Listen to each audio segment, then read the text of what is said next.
Cauliflower எல்லாம் தண்ணியில் போட்டு அலசி எடுத்துடலாம். இப்போ எண்ணெய் கடாயில் தண்ணி சேர்த்துட்டு காலிஃப்ளவர் சேர்த்து உப்பு மஞ்சள் தூள் சேர்த்து மூடி வச்சுட்டு நல்லா ஒரு 5 நிமிஷம் போல் நல்லா வேகட்டும்.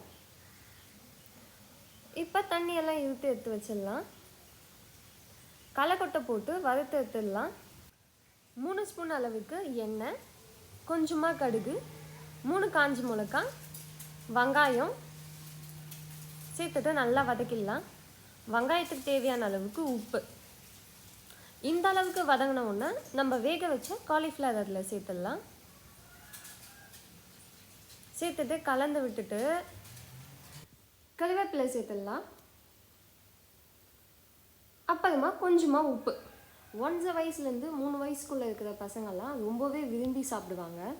உப்பு சேர்த்துட்டு நல்லா கலந்து விட்டுட்டு நம்ம அரைச்சி வச்சுருக்க களைக்கொட்டையை அதில் சேர்த்துடலாம். சேர்த்துட்டு நல்லா கலந்து விட்டுட்டு காரம் கம்மியாக வேணும்னா மிளகா 2 மிளகா மட்டும் போடுங்க. அவ்வளோதான், காலிஃப்ளவர் பொரியல் ரெடி ஆயிடுச்சு.